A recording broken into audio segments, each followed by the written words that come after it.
1절부터 10절까지의 말씀입니다. 성경 에스라 7장 1절부터 10절. 제가 읽은 성경은 구약 성경 718면에 있습니다. 7장 1절부터 10절까지 말씀을 한 절 한 절 교독합니다. 2일 후에 바사왕 아닥사스다가 왕위에 있을 때에 에스라라 하는 자가 있습니다.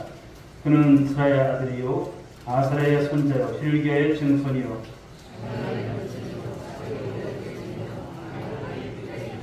아말의 7대손이요 아사랴의 8대손이요 무라요스의 9대손이요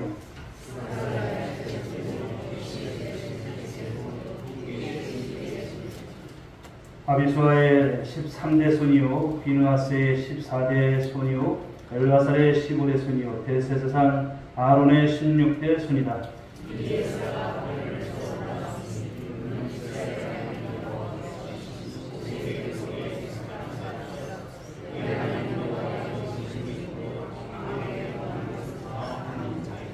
아닥사스다 왕 제7년에 이스라엘 자손과 제사장들과 레위 사람들과 노래하는 자들과 문지기들과 느디닌 사람들 중에 몇 사람이 예루살렘으로 올라올 때에 첫째 달 초하루에 바벨론에서 길을 떠났고 하나님의 선한 손에 도우심을 입어 다섯째 달 초하루에 예루살렘에 이르니라.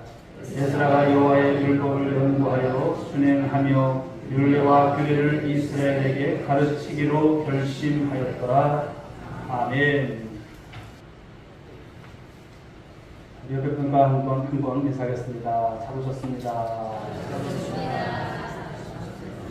하는 내가 되시기 바랍니다. 우리가 꿈꿔야 될 부흥이 있습니다. 할렐루야. 우리 교회가 부흥을 소원합니다. 샬롬을 누리며 부흥하는 있어요. 부흥이라고 하는 말을 들으면 좀 가슴이 설레죠. 우리 교회도 부흥이 있을까? 반드시 일어나게 될 줄 믿습니다. 누가 책임져주십니까? 하나님께서. 그런데 여러분들이 누구실까요? 부흥의 주역들이십니다. 여러분들에게 다시 한번 인사합시다. 당신은 부흥의 주역이십니다. 여러분들이 부흥의 주역입니다. 내가 뒷짐지고 있으면 다른 분들 다 책임져요. 그렇지만 우리가 서로 정말 선의의 어떤 마음을 가지시고 하시다 보면 수년 내에 우리 오늘의 교회가 큰 부흥을 일으키고 있습니다. 제가 아직 공식적으로 말씀드리지는 않지만 저는 하나님 우리 교회가 수년 내에 부흥을 일으킬 때 성경 건축도 이루어지게 하옵소서 소원하며 기도하고 있습니다. 여러분들도 다 동일한 점이 있습니다. 수년 내에 하나님께서 그런 역사를 주실 줄 믿습니다. 자, 오늘 말씀 본문 9절의 증언에 의하면 이스라엘 달력으로 보면 정월 초하루죠. 우리나라 달력으로 보면 4월에 해당하는 그런 달력으로 볼 수가 있습니다. 그런데 4월에 바벨론에서 떠나서 다섯째 달, 그렇죠? 우리 달력으로 보면 8월입니다. 이 8월에 어디로 돌아와요? 예루살렘으로 돌아간다. 포로 귀환이죠. 때는 이제 주전 458년이고요. 적어도 14주간 동안 그 먼 거리 이상을 이제 여행해서 온 것입니다. 키로수로 따지면 1440km. 굉장히 먼 거리입니다. 이 대장정의 길을 통과하면서 바로 에스라 일행은 드디어 꿈에 그리던 바로 시온 땅에 2차 귀한 포로 백성으로 돌아온다라고 하는 말씀인 것이죠. 자, 그런데 이런 여정을 통해서 고국으로 돌아온 이 에스라의 마음속에는 아주 중요한 결심을 하고 있었습니다. 그것이 어떤 말씀입니까? 오늘 10절의 말씀이에요. 10절에서 그 말씀을 하고 있는 것이죠. 바로 에스라가 꿈꾸었던 바로 조국 이스라엘의 미래가 들어있었던 것을 말씀합니다. 한마디로 말씀드리면 에스라가 꿈꿨던 그 부흥은요, 하나님 말씀을 통한 회복 운동입니다. 즉 하나님 말씀의 회복을 통한 이 부흥이 일어나기를 소원했다라고 하는 것입니다. 여러분, 사람이 변화되는 것을 보게 되면 그냥 변화되지 않습니다. 말씀이라고 하는 것이 우리한테 와서 부딪힐 때 사람이 변화됩니다. 신앙생활 그렇게 오래 해도요, 말씀이 부딪히지 않는 분들은 전혀 부흥이 일어나지 않습니다. 변화가 없습니다. 그냥 작년 그 모습, 올해 그 모습 같습니다. 그러나 연세가 드셔도 말씀 앞에 여러분 은혜를 받은 분은 정말 우리 장로님이 정말 기도하셨지만 나의 남은 바로 이 시간이 얼마 될지 모르지만 하나님 충성케 하옵소서. 그런 소원을 갖고서 주 앞에 서게 된다는 것입니다. 바라기는 여러분 모두가 말씀을 통한 부흥이 일어날 수 있길 바랍니다. 말씀에 물림이 있길 바랍니다. 말씀에 도저 있는 신앙생활이 될 수 있기를 바랍니다. 그냥 말씀을 들어도 그냥 한 귀로 듣고 한 귀로 흘려버리는 것이 되서는 안 되죠. 그 말씀이 우리 심장에, 우리 신비에 새겨지는 말씀이 될 때 하나님은 그분을 주목하시고 그런 분들을 통해서 하나님께서 일하신다는 것이죠. 자, 10절 말씀을 다시 한번 읽어볼까요? 10절 말씀 시작. 에스라가 여호와의 율법을 연구하여 준행하며 율례와 규례를 이스라엘에게 가르치기로 결심하였더라. 아멘. 여기 말씀에 에스라가 가지고 있었던 소위 하나님 말씀의 회복, 바로 이 회복을 통한 이 부흥을 일으키기 위해서 세 가지 중요한 단어가 나오고 있습니다. 바로 첫째는 연구라고 하는 것이죠. 연구하여 하나님의 말씀을 연구한다는 거예요. 그리고 두 번째는 하나님의 말씀을 준행한다는 거예요. 즉 실천한다는 거예요. 말씀을 가지고 살아간다는 거예요. 세 번째는 무엇일까요? 말씀을 가르치기로 바로 여기 결심했다. 가르치는 것입니다. 저는 오늘 우리에게도 이런 에스라가 가졌던 동일한 이 부흥을 향한 꿈이 요구된다고 생각합니다. 그렇다면 한때 이스라엘 역사에서 놀라운 변화를 가져왔던 이 에스라가 꿈꿨던 이 부흥, 과연 어떤 것일까요? 그것은 한마디로 말해서 말씀을 통한 바로 부흥을 말씀하고 있습니다. 그리고 에스라는 고국 이스라엘, 그리고 그 백성들이 다시 하나님 앞에, 그 백성들이 하나님 앞에, 말씀 앞에 서기를 간절히 원했다는 것. 그럴 때 민족의 부흥이 시작된다는 것을 말씀하는 것입니다. 우리 교회가 여러분 부흥되는 것, 여러분 다른 것 없습니다. 말씀이 일하고 말씀을 통한 부흥이 일어나면 교회는 성장하고 부흥은 이룰 줄 믿습니다. 그러므로 여기 오늘 이 주일 오후 예배 가운데 말씀을 듣는 여러분들이 하나님 나부터 말씀이 임하게 하여 주옵소서. 이 말씀 부여잡고 내가 일하게 하여 주옵소서. 이 나이에 내가 못하겠는가 이것이 아니라 이 나이에도 충분히 일할 수 있는 하나님 그런 모습이 되게 하여 주옵소서. 소원할 수 있는 여러분 모두가 될 수 있길 주님의 이름으로 축복합니다. 세 가지 어떻게 대한 말씀이죠. 바로 에스라는 이 백성들과 함께 여호와의 말씀을 연구하고자 했다는 거예요. 연구하고자 했다. 여러분 성경이 하나님의 말씀이라는 사실을 믿습니까? 하나님의 말씀이에요. 우리는 이 성경의 말씀이 구원의 말씀이고 그리고 생명의 말씀이고 소망의 말씀이라고 하는 것을 믿고 고백합니다. 그런데 중요한 것은 그냥 알고서 끝나는 것이 아니라 이 말씀을 우리가 연구해야 된다는 거예요. 이 말씀을 가지고 살아갈 때 연구해야 된다는 거예요. 그러면 우리가 이 말씀을 가지고 얼마나 시름을 하고 있는가, 얼마나 시간을 보내고 있는가, 우리가 생각해 볼 수 있는 그런 말씀이 되어야 합니다. 우리가 단순히 여러분 말씀에 대해서 선언만 하고 형식만으로 우리가 가지고 있으면 어떤 변화도 어떤 부흥도 기대할 수 없어요. 한 사람의 신앙생활은요, 하나님 말씀에 대한 태도에 달려있다 이렇게 생각할 수 있어요. 말씀 앞에, 오늘 우리는 항상 여러분 예배를 통해서 말씀 앞에 있는 것 아니겠습니까? 그런데 그 말씀은 물론 여러분 육성으로 보게 되면 견사님 목사의 말을 통해서 여러분들이 전달하지만 그것은 하나님의 말씀인 것이죠. 이 말씀 앞에 저와 여러분들이 어떠한 모습으로 갖고 있는가, 이것이 정말 중요한 것 같습니다. 우리가 고작 주일에 한번 와서 예배 드리는 것으로 나 말씀 생활 다 한다? 아닌 것입니다. 그런 모습으로 살아간다면 이 험난한 세상은 이길 수 없어요. 시편 119편, 우리 성경에서 보게 되면 가장 큰 절수를 가지고 있는 119편을 보시게 되면 하나님의 말씀이 얼마나 위대하고 얼마나 놀라운 말씀인가를 예찬하고 있지 않습니까? 우리 한번 시편 말씀들을 한번 차근차근 한번 보겠습니다. 시편 119편 73절 같이 한번 읽어보겠습니다. 시작. 주의 손이 나를 만들고 세우셨사오니 내가 깨달아 주의 계명들을 배우게 하소서. 103절 말씀 같이 읽어보겠습니다. 시작. 주의 말씀의 맛이 내게 어찌 그리 단지요 내 입의 꿀보다 더 단이다. 여러분 하나님의 말씀이 꿀보다 더 달다고 하는 것을 경험해 보신 분 계실까요? 경험해 보신 분들 계실 거예요. 말씀이 얼마나 단지 그 말씀을 볼 때 여러분 밤을 새가면서 읽을 때도 있지 않습니까? 어떤 때는 막 그 신약 성경, 구약 성경을 그냥 내가 생각지 못한 시간에 읽을 때도 있어요. 일독을 해버릴 때도 있습니다. 왜 그럴까요? 그 말씀에 깊이 들어가는 거예요. 그 말씀이 하나님의 말씀이라고 하는 것이 믿겨지지 않은 그런 때도 있었지만 믿겨지는 거예요. 그 말씀이 달게 느껴지는 거예요. 입으로만 느껴지는 여러분 맛이 아니라 말씀의 맛을 느낀 사람만이 경험한 것이죠. 그래서 시편 기자가 고백한 것이 무엇입니까? 주의 말씀이 내게 얼마나 단지 이러는 거예요. 그러나 거기서 끝나면 안 되죠. 그냥 맛만 보고 끝나는 것이 돼서는 안 됩니다. 105절 말씀을 또 한번 읽어보겠습니다. 시작. 예, 주의 말씀은 내 발의 등이요 내 길의 빛이니이다. 예, 여러분의 발의 등이라는 거예요. 그리고 길의 빛이라고 하는 것을 말씀하는 거예요. 이 험난한 세상을 살아갈 때 등과 같은 말씀으로 빛과 같은 말씀으로 우리에게 주신다는 거예요. 이 말씀의 놀라운 영광 속에 들어가 맛을 본 자들은 그러므로 말씀이 아닌 곳은 가지 않는 거예요. 말씀이 우리에게 말씀하실 때 그때 행하는 거예요. 그때 움직이는 거예요. 더불어 살아가게 되는 삶의 모습이 있다는 것을 말씀합니다. 또 근데 거기서 끝나지 않습니다. 116절 말씀을 또 읽어보겠습니다. 시작. 주의 말씀대로 나를 붙들어 살게 하시고 내 소망이 부끄럽지 않게 하소서. 내가 주의 말씀을 붙들고 산다면 결코 하나님은 우리를 부끄러운 인생으로 살지 않도록 하신다는 거예요. 왜? 말씀을 붙잡고 살아가는 인생들을 하나님께서 보장하시고 책임지신다는 거예요. 하나님의 백성들은 여러분 하나님의 말씀을 떠나서는 안 되는 것입니다. 늘 말씀과 함께하는 거예요. 그런데 우리는 어떨까요?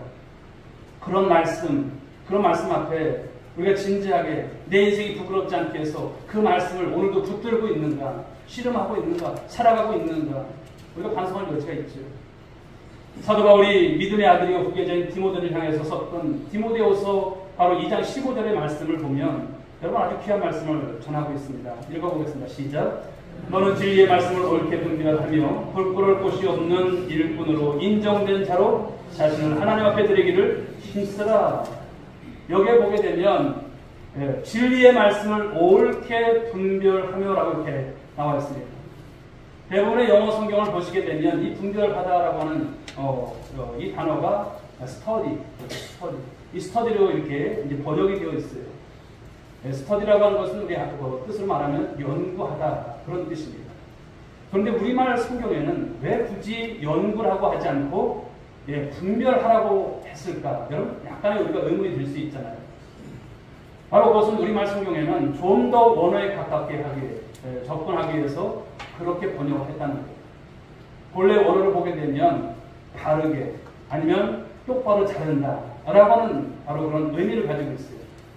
바르게 똑바로 자른다. 일종의 여러분 의학적인 수고와도 같은 그런 의미가 있습니다. 우리 병원에서 수술하는 많은 이제 의사들 보면 이제 정형외과 의사들 메스를 많이 잡잖아요. 칼을 잡잖아요. 그때 수술하는 여러분 그 의사의 한번 그 생각을 좀 가져보셨으면 좋겠어요. 의사가 여러분 칼을 그 메스를 들고 수술을 들어갈 때 어떻게 할까요? 정신 차리고 하는 것이죠. 정확하게 수술 부위에 칼을 대고 자릅니다. 아무데나 칼 대는 것 아니죠. 이와 같이 우리과 마찬가지라는 거예요. 우리가 그런 자세로 성경을 대할 때 마치 깨어있는 마음으로 신중한 마음으로 정신을 바짝 차리고 말씀을 어떻게 하라? 들여다보라는 거예요. 그러므로 여러분 말씀을 보실 때 그냥 쭉 지나가지 마시고 어떨 때는 한번 정독을 해보십시오. 이 말씀 속에서 어떤 말씀이신가 한 번 읽지 마시고 또 읽고 또 읽고 또 읽고 또 읽어보십시오. 말씀이 여러분 달라요. 하나님의 음성이 들려요. 하나님의 여러분 정말 깨닫게 하시는 뜻이 분명히 나타나는 것입니다. 내 삶과 여러분 그 말씀이 막 부딪히는 거예요. 알게 하시는 거예요. 내가 얼마나 주님 앞에서 어떤 사람인지를 보게 하시는 거예요. 들려지게 하시는 거예요. 그러므로 우리가 말씀을 볼 때 이런 마음과 자세를 가지고 들여다보라 이렇게 말씀하십니다. 그래서 우리말 성경에는 단순히 스터디라고 하는 이 연구라고 하는 연구하라는 단어로 번역하지 않고 이 디모데후서 2장 15절의 말씀을 보면 분별하라 이런 단어를 통해서 사용하는 것을 볼 수가 있는 것이죠. 우리 기독교 역사를 보시게 되면 한 역사 속에 거대한 영적 부흥이 일어날 때 거기에는 반드시 몇 사람이 모여서 진지하게 성경을 연구하는 그런 모임들이 있었음을 볼 수 있습니다. 그리고 말씀을 연구하다가 그 말씀 붙들고 울면서 자신의 민족을 위해서 기도했던 사람들, 그리고 그것이 불씨가 되어서 어느 날 갑자기 한 마을이 변화되고 한 도시가 변화되고 한 민족이 깨끗하게 하는 그런 거대한 부흥이 일어났던 역사들이 있었습니다. 그 가운데 대표적인 부흥운동이 20세기 초반에 있었던 타락했던 영국을 변화시켰었던 바로 웨일스 부흥운동이 그 대표적인 것이죠. 우리나라는 1907년 바로 평양 대동의 운동이 일어났을 때 부흥회가 아니었어요. 어떤 것이었을까요? 사경회입니다. 사경. 그냥 일시적으로 뜨거워져서 그렇게 하는 것이 아니라 말씀의 깊이를 통해서 그들이 여러분 어떻게 됐을까요? 통회하고 회복하고 막 자복하면서 하나님의 말씀 앞에 그들이 다 꼬꾸라지는 거예요. 말씀을 공부하다가 거기에서 갑자기 회개가 터져나오는 거예요. 그것이 어떤 때였습니까? 일제강점기를 넘어서는 암울했던 시기에 한 도시를 새롭게 하고 또 한 민족을 새롭게 하는 이 놀라운 부흥으로 그 모든 줄기가 흘러가게 됐던 것을 볼 수가 있습니다. 저는 우리나라에 코로나 이후에 여러 가지 영적인 기류가 있지만 이런 사경회와 같은 말씀에 대한 이런 여러분 집중적인 이런 모습들이 다시 일어나야 한다고 생각합니다. 그냥 우리들의 어떤 감정을 잠시 뜨겁게 하고 웃고 울고 끝나는 그런 모임이 아니라 진지하게 하나님 말씀 앞에선 우리들이 하나님 말씀을 통해서 내가 다시 한번 MRI를 찍고 CT를 찍고 내 상태가 어떠한가 진단을 받아야 되지 않겠습니까? 내 상태가 어떠한가 그리고 거기서 깨어지고 거기서 인생이 새로워지고 자신의 삶을 변화시키는 놀라운 일들이 일어날 줄 믿습니다. 그것이 바로 진정한 영적인 부흥일 것입니다. 사랑하는 여러분, 그러므로 여러분들이 말씀을 연구하십시오. 조국 이스라엘을 재건하기 위해서 에스라는 그런 꿈을 가졌어요. 적어도 하나님의 말씀을 붙잡는 데서 그 모든 모습이 시작되었다고 하는 것을 말씀하는 것입니다. 바로 에스라가 하나님의 말씀을 통한 이 부흥을 위해서 붙잡았던 원칙, 그것이었습니다. 두 번째는 이제 그는 백성들과 함께 여호와의 말씀을 준행하고자 했다는 거예요. 준행하고자. 하나님의 말씀을 연구하는 목적은 무엇일까요? 성경적인 지식, 성경 몇 구절에 그 말씀이 있지 이것 알기 위해서 여러분 성경 말씀을 암송하고 또 연구하고 그럴까요? 그런 목적일까요? 아닙니다. 우리가 말씀을 연구하는 진정한 목적은 지식이 아니라 바로 변화일 줄 믿습니다. 말씀을 연구하는 목적이 무엇이다? 변화입니다. 여러분들 오늘도 이 시간 말씀을 듣고서 그냥 그런 말씀이었구나. 에스라 시대에 그런 것이 있었어. 이렇게 지식적으로만 끝나면 안 돼요. 그 말씀이 이제 여러분들에게 귀를 통해서 들려오지만 그것이 가슴으로 들려왔어요. 바로 그 말씀을 통해서 내가 진정한 하나님의 사람으로 이 시대의 부흥의 주역으로 우리 오늘의 교회 부흥의 주역으로 내가 변화가 일어나는 것. 그 모습까지 내려가야 그것이 진정한 말씀을 연구하고 말씀을 대하는 바로 태도라고 볼 수 있습니다. 그렇습니다. 그래서 우리는 그 말씀을 내 삶 속에서 그대로 실천하고자 하는 무엇이 있어야 될까요? 몸부림이 있으셔야 돼요. 살려고 하는 여러분 열심히 있으셔야 돼요. 앞서 소개했던 여러분 시편 119편의 말씀을 보면 이 말씀에 대한 하나님의 백성들의 합당한 반응으로 기나긴 그 시편 속에서 지속적으로 강조되었던 한 단어가 있어요. 그것이 무엇이냐면 지킨다라고 하는 고백이었습니다. 지킨다. 하나님의 말씀은 내가 어쨌든 지킨다. 이런 각오가 그들에게 있었다는 것이죠. 자, 시편 119편 4절 말씀은 17절 말씀 보도록 하겠습니다. 시작. 주께서 명령하사 주의 법도를 잘 지키게 하셨나이다. 17절. 주의 종을 부대하게 살게 하소서. 그리하시면 주의 말씀을 지키리이다. 33절 넘겨서 여호와여 주의 율례들의 도를 내게 가르치소서. 내가 끝까지 지키리이다. 44절. 내가 주의 율법을 항상 지키리이다. 영원히 지키리이다. 네. 이 시편 119편에서 이 지킨다라고 하는 말씀이 한번 여러분들이 한번 체크해 보십시오. 네. 무려 그 119편에서 24번이나 강조하면서 나오고 있어요. 24번. 전심으로 지키겠습니다. 항상 지키겠습니다. 하나님 끝까지 지키겠습니다. 하나님 영원히 지키겠습니다. 지킨다는 거예요. 바로 이것이 성경을 읽는 올바른 태도였다는 사실을 여러분들이 꼭 기억하실 수 있기 바랍니다. 말씀을 통해서 이 말씀은 그냥 건성으로 듣는 말씀이 되셔는 안 돼요. 그냥 건성으로 보는 말씀이 되셔는 안 돼요. 하나님 오늘도 이 말씀을 제가 볼 수 있는 은혜를 주셔서 너무나 감사해요.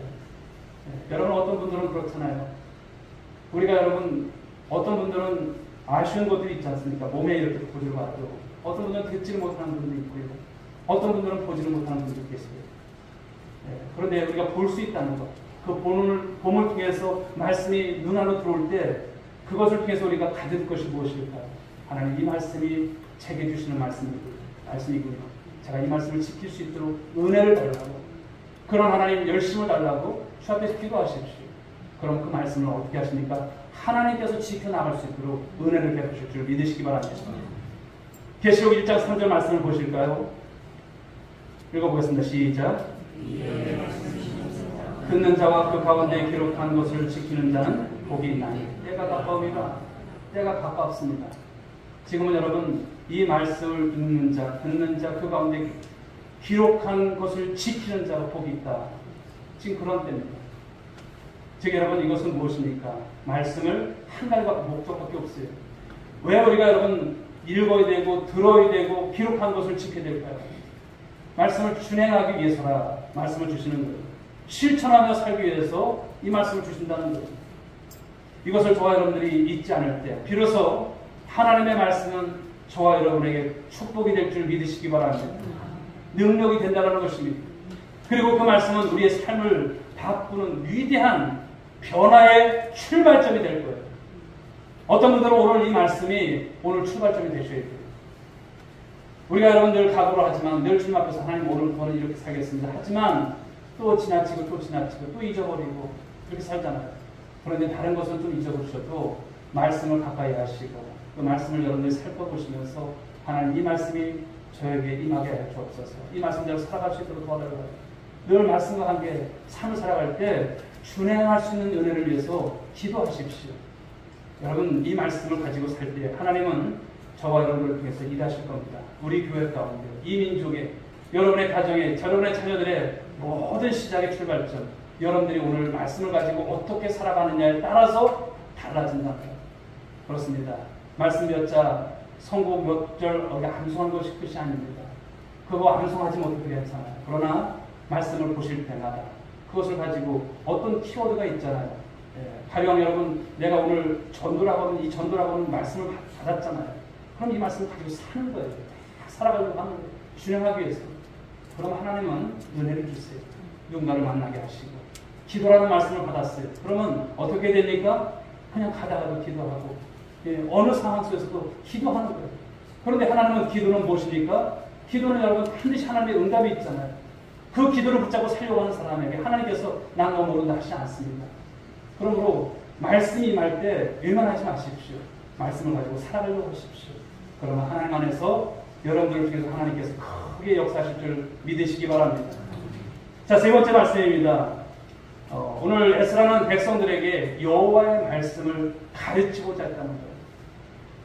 에스라가 돌아와서 여러분 교과서로 사용한 말씀이 어떤 것일까요? 역대상하예요. 역대상하. 바로 이 돌아온 포로 귀한 백성들, 그들을 어떻게 하면 가르칠까? 근데 참 이상하죠. 여러분 그는 바로 여기서 포로 귀환에서 그 바벨을 간 사람이 아니에요. 그렇지만 그 바벨론에서 태어나서 그럴까지 가정 안에서 그 말씀의 줄기가 계속 흘러왔던 것이죠. 그래서 앞에서 보게 되면 7장 이제 1절부터 쭉 나오는 말씀은 그가 누구의 손이다 몇 대 손이다 쭉 나오잖아요. 대제사장 아론의 16대 손이었어요. 그 말씀이 계속 흘러갔던 거예요. 아버지가 가르쳤고 누가 가르쳤고 그 말씀을 가지고 준비했다는 거예요. 그 교과서를 만든 것이 역대상하예요. 족보부터 나오지 않습니다. 그래서 어쨌든 포로 귀한 백성들 이제 그 어떤 민족적인 정체성, 하나님 선민의 사상들 이런 거 잊을까봐 어떻게 해서든지 그 말씀을 가지고 가르치려고 에스라는 포로 귀한 전부터 애쓰고 준비하고 노력해왔던 것을 말씀하는 것이죠. 여러분 하나님의 말씀이라고 하는 것은 그냥 나 혼자 공부하고 나 혼자 말씀으로 지키는 데서 끝나면 안 되는 것이죠. 여러분만 여러분 말씀의 은혜 갖고 끝나면 안 됩니다.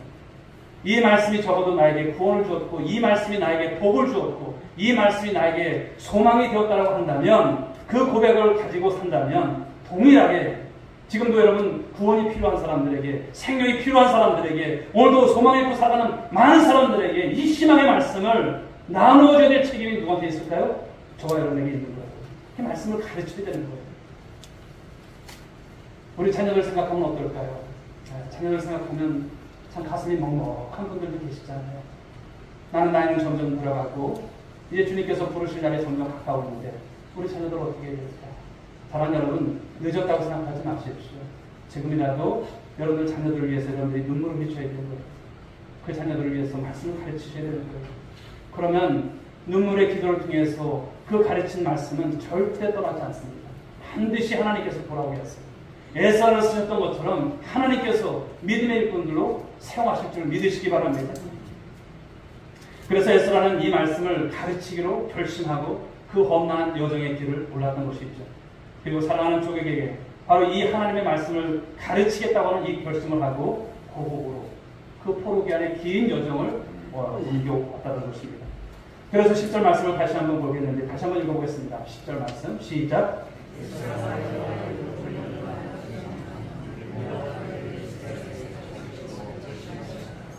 바로 학사 에스라라고 하죠. 학사 에스라는 이 말씀만이 민족을 새롭게 할 말씀입니다. 자신이 살아가는 조국이 새로운 시대를 열 수 있는 이 축복의 통로인 것을 확신하고 있어요. 그렇습니다. 여러분, 이 확신은 그냥 우리가 그냥 다짐하고 맹세해서 되는 것이 아니죠. 말씀이 그렇게 움직이게 하신 것이죠. 오늘 여러분 에스라는 이런 적어도 이 확신을 가지고 가르치기로 작정을 했습니다. 사랑하는 여러분, 이 말씀은 오늘 우리 시대에도 우리 민족의 바로 앞으로 장래에도 새로운 시대를 열기 위한 동일하게 필요한 말씀인 줄 믿습니다. 예수님께서 지상에서 마지막 결산하는 그 순간에 주셨던 말씀을 우리는 기억하지 않습니까? 마태복음 28장 20절의 말씀 읽어볼까요? 시작. 내가 너에게 분부한 모든 것을 가르쳐 지키게 하라. 볼지어다 내가 세상 끝날까지 너희와 항상 함께 있으리라 하십니다. 말씀을 보십시오. 주님께서는 우리에게 그냥 가르치라고 말씀하지 않았어요. 어떻게 가르쳐라? 가르쳐 지키게 하라. 그냥 가르치고 그냥 그만두는 것이 아니에요. 지킬 수 있는 데까지 가르치는 거예요. 내가 이 말씀을 내 삶 속에서 지켰을 때 이 말씀이 나에게 축복이 되었던 것처럼 내가 이 말씀을 가르칠 때에도 단순하게 가르치기 위해서 가르치는 것으로 끝나면 안 되고 이 말씀을 지킬 수 있도록 이 말씀을 가지고 살아갈 수 있도록 그 말씀을 가지고도 내가 없더라도 네가 그 말씀 붙잡고 살아갈 때 하나님이 누구신지를 알 수 있는 말씀으로 그 말씀 가운데 거할 수 있도록 이렇게 가르치는 것을 말씀합니다. 그래서 말씀하는 거예요. 가르쳐 지키게 하라. 그러면 내가 그들과 함께 할 것이다. 그들에게 놀라운 축복이 될 것이다. 하나님은 여러분 말씀을 붙잡고 살아가는 자 하나님께서 책임지시는 거예요. 여러분들의 자녀들 여러분들이 책임질 수 있을까요? 없어요. 그러나 말씀의 씨앗을 뿌리고 말씀을 통해서 가르침을 통해서 그 자녀들에게 그 말씀을 주었을 때 그 말씀이 언젠간 여러분 정말 그 안에서 역사할 것입니다. 그리고 자라나게 할 것입니다. 나무는 그 열매로 한다고 하셨지 않습니까? 열매를 맺게 하는 자녀들로 하나님께서 변화시킬 거예요. 그렇습니다. 이것이 바로 주님께서 말씀을 통한 우리들에게 주신 약속이죠. 사랑하는 여러분 묻습니다. 성경은 하나님의 말씀인 것 믿습니까? 이 말씀을 죽었던 영혼을 살리는 능력이 있음을 믿습니까? 누구든지 이 말씀을 붙잡는 자에게 새 생명의 역사가 있음을 믿으십니까? 그렇다면 이 말씀 붙잡고 살아갈 때 우리는 이 놀라운 은혜와 축복을 우리 또한 누릴 것이고 우리 자녀들 또한 우리를 포함한 많은 사람들에게 전달되고 가르쳐줄 때 그런 역사가 일어난다는 것을 말씀합니다. 그렇다면 어떻게 될까요? 이 놀라운 은혜와 축복의 말씀을 이제 나누라는 것입니다. 그리고 그들을 가르치라는 것을 말씀합니다.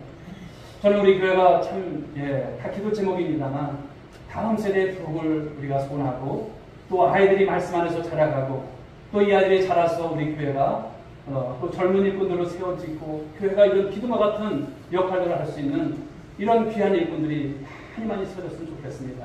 여러분 그 일은 다른 것 아닙니다. 말씀을 가르치는 것이죠. 오늘 우리 한국교회 그리고 우리나라를 보게 되면 이 코로나 이후에 참 많은 곳으로 변화가 있습니다. 또 우리가 좋지 않은 소식이 있지만 저출산 정말 우리나라처럼 지금 저출산 국가가 참 세계적으로 우리가 1위 아니겠습니까? 왜 이렇게 1위가 많은지 모르겠어요. 고령화 시대가 되고 일본 못지않아요 우리나라가.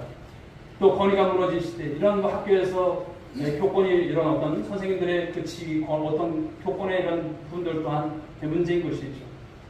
또 국가를 향한 이 헌신이 사라진 시대고요.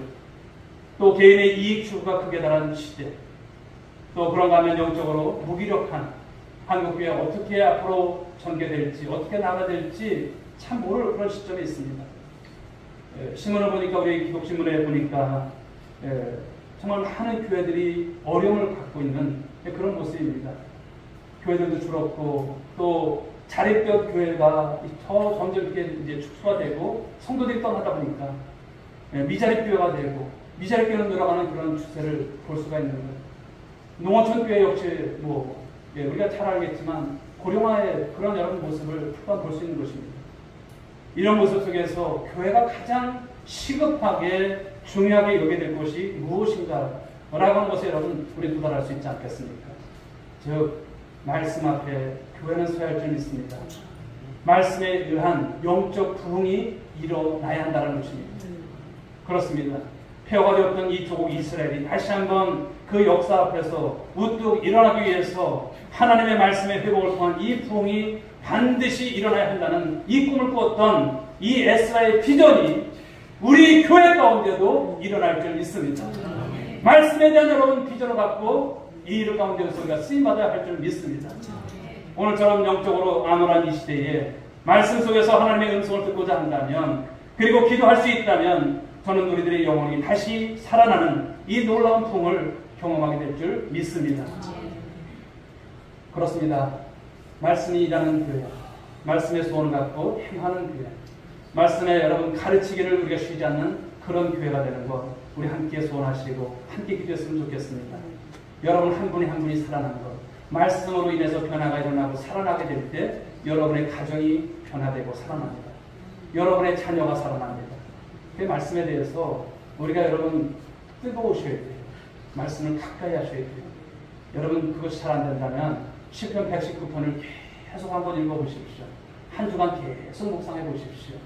그 말씀을 어떻게 내가 가지고 살아가야 하는가. 한번 여러분한테 한번 숙제를 내드려보도록 하겠습니다. 한번 일주일 동안 119편, 굉장히 길어요. 176절이니까 계속 읽어도 끝이 없는 것 같아요. 그런데 읽어보십시오. 얼마나 말씀이 깊이가 있으면 이 말씀대로 어떻게 이렇게 살아가야 되는가 고민하게 되실 거예요. 그래서 우리 교회도 이 민족도 여러분의 가정도 반드시 이 말씀과 씨름할 때 정말 열리는 축복이 있게 될 줄 믿습니다. 다시 한번 하나님 말씀 위에 세우는 작업, 그리고 그 말씀이 우리의 마음을 사로잡을 때 그 축복이, 그 희망이 다시 저와 여러분에게 임하는 놀라운 계절. 이제 여러분 입추도 지났지 않습니까? 아침 저녁으로 선선합니다. 우리 장로님이 새벽 기도 계속 나오시니까 그러신 것 같아요. 예, 새벽에 기도하기 참 좋은 시간입니다. 한번 새벽에 나와보십시오. 주님을 만나는 기쁨이 있습니다. 말씀을 나누는 은혜가 있습니다. 오셔서 도전 받으시고 말씀으로 한 주간도 승리하시는 여러분 모두가 될 수 있기를 주님의 이름으로 축복합니다.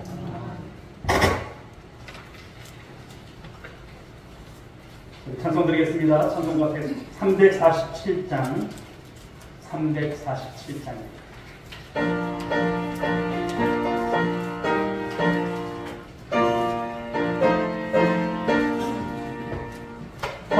허락하신 새 땅에 들어가려면 마음의 준비 다하여 빈소리라세 여호수아 몸과 밖으로 가세 우리 고할 첫 소리 주님 품일세 시험할 만방에도 나신 말고서 맘의 걱정 버리고 힘써이라세 여호수아 공과 앞으로 가세 우리 고할 첫 소리 주님 품일세 앞서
하나님, 우리 자신이 그리고 우리 교회가 하나님 말씀 앞에 다시 서게 하여 주옵소서.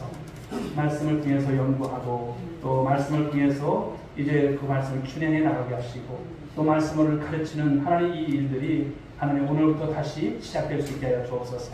그러므로 내 자신이 변화되고 하나님 그 모습으로 서줄 때 우리 자녀들이 돌아오게 될 줄 믿습니다.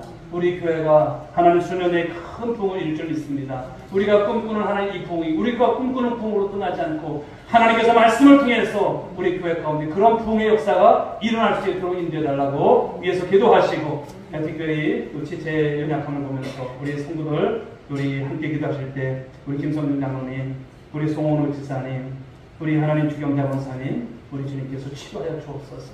저들을 불쌍히 여겨 주옵소서. 하나님 어떤 분은 하나님 병명이 제대로 나와 있지 않습니다.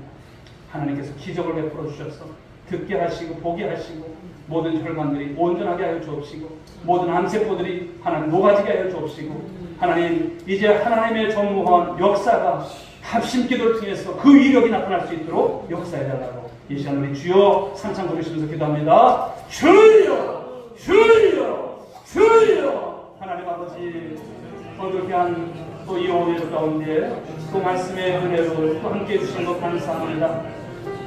하나님 진정한 부흥은 말씀을 통해서 부흥이 일어난다는 사실을 우리가 아버지 놓치지 않기를 원합니다. 하나님 아버지 우리가 말씀에 대해서 그동안 아버지 하나님 아버지 주님 연약했다면 다시 한번 열심을 갖기를 원합니다.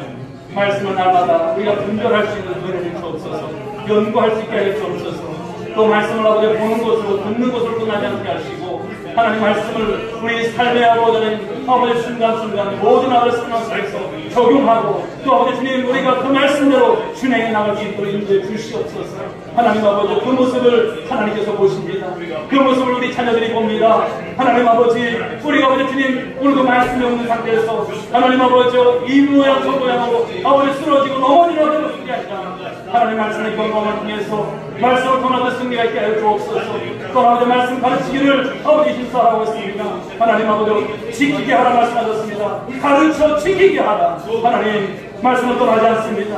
하나님 아버지 지킬 수 있는 믿음의 단계까지 우리가 아버지 주님 가르치며 또 아버지 주님 함께 기도하며 하나님 아버지 붙잡을 수 있는 저들에게 하여 주옵소서. 우리 교회가 아버지 주님의 큰 부흥을 내는 줄 믿습니다. 역사가 일어나는 아버지 교회를 줄 믿습니다. 말씀이 아버지 주님 우리에게 있어서 무엇입니까? 우리는 변해가는 하나님의 출발점이 될 것입니다. 인도하여 주옵소서. 특별히 하나님 아버지 이 시간 우리 하나님 육신적으로 병든 아버지 분들 우리 하나님께서 우리 함께 해주시기 원합니다. 우리 김성중 장로님 하나님 모든 혈관이 정상으로 돌아가게 하여 주옵소서. 모든 혈압이 정상으로 돌아가게 하여 주옵소서.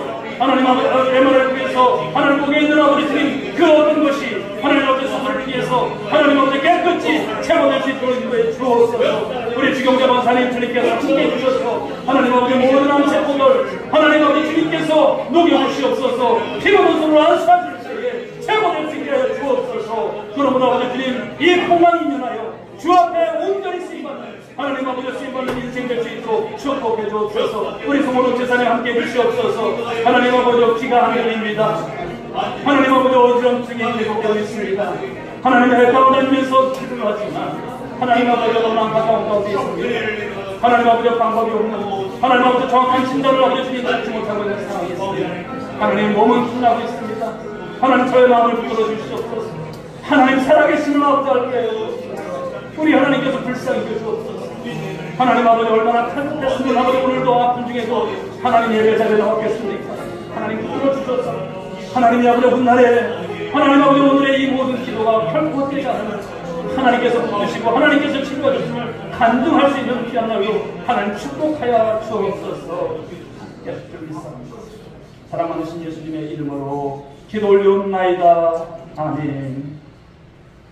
이제는 우리 구주 예수 그리스도의 은혜와 하나님 아버지의 극진하신 사랑하심과 성령의 강화감 동기로 충만하신 은총이 우리가 꿈꿔야 할 부흥이 말씀을 통한 부흥으로 말씀을 통한 도전으로 말씀을 통한 이제 삶으로 살아갈 때 이 부흥이 일어난다는 것을 깨닫고 나가는 우리 모든 사랑하는 권속들 한 사람 한 사람 머리 위에 저들의 자녀 위에 일터 위에 이 민족과 열방 가운데 지금으로부터 영원토록 함께 있을지어다. 아멘.